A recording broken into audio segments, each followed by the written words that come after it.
સરકાર દ્વારા દિલ્હી મુંબઈ એક્સપ્રેસ અને રેલવે કોરિડોર કરોડોના ખર્ચે બનાવવામાં આવ્યો ત્યારે આગામી ગણતરીના દિવસોમાં લોકસભા ચૂંટણીઓની તડામાર તૈયારીઓ ચાલી રહી છે। તેમાં વડોદરા જિલ્લામાં આવેલા કરજણ તાલુકાના લગભગ 8 ગામોના ખેડૂતોએ ભેગા થઈ ગામની બહાર ચૂંટણી બહિષ્કારના બોર્ડ લગાવી વિરોધ દર્શાવ્યો છે।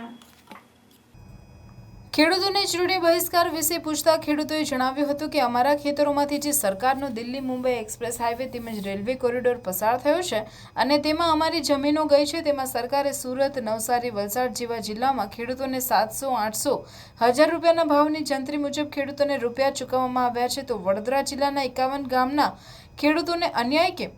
આ બાબતે કરજણ તાલુકાના તેમજ વડોદરા જિલ્લાના ખેડૂતોએ આરબીડીરેટરમાં પણ 2017માં કેસ ચાલી રહ્યો હતો, પરંતુ તેમાં પણ હજુ સુધી નિરાકરણ આવ્યું નથી। ખેડૂતોએ જે તે તાલુકાના જિલ્લાના ધારાસભ્ય, સંસદ સભ્ય, કલેક્ટર જેવા લાગતા વળગતા અધિકારીઓ સામે પણ રજૂઆતો કરવા છતાં લાગતા વળગતા અધિકારીઓએ પણ ખેડૂતોને માત્ર ને માત્ર લોલીપોપ આપી આશ્વાસન જ આપ્યું છે, પરંતુ કોઈ પણ પ્રકારનું નિરાકરણ ના આવતા ખેડૂતો રોષે ભરાતા આગામી લોકસભાની ચૂંટણીનો બહિષ્કાર કરવાના નિર્ણય સાથે પોતાના તમામ ગામડાઓમાં ગેટ પાસે ચૂંટણી બહિષ્કારના બેનર સાથે વિરોધ દર્શાવ્યો છે, જેમાં કરજણ તાલુકાના લગભગ 8 જેટલા ગામડાઓ જેવા કે કણભા, હાંડોટ, બોડકા, માનપુર, સંભોઈ, સાપા, માંગરોલ જેવા ગામડાઓમાં બેનરો સાથે અને વલસાડને એ લોકોને જંત્રી રિવાઇઝ કરીને લગભગ 700, 800, 1000, 1100 સુધીનું વળતર ચૂકવેલું છે।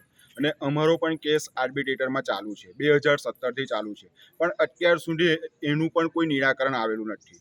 અને જ્યારે અમને ત્યાં બોલાવવામાં આવે છે એ ટાઈમે કલેક્ટર સાહેબનું કહેવું એવું હોય છે કે તમને પૂરેપૂરો ન્યાય મળશે, જે પેલા જિલ્લાઓને મળેલો છે એવો તમને ન્યાય મળશે, પણ તેનું પણ આજે આટલા વર્ષો વીતી ગયા છે પણ કોઈ પ્રકારનું નિરાકરણ આવ્યું નથી।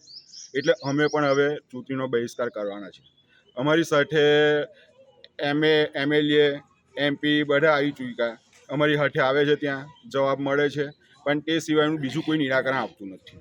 એટલે હવે આગામી અમે બહિષ્કાર પણ કરીએ છીએ ચૂંટણીનો, અને આંદોલન કરવાનું થશે તો આંદોલન પણ કરીશું। અમે ટોટલ બરોડા જિલ્લાના 52 ગામ છે, 52 ગામના ખેડૂતો બધા એક સંગઠન જ છે, અને અમે આંદોલનના માર્ગે પછી ચાલીશું।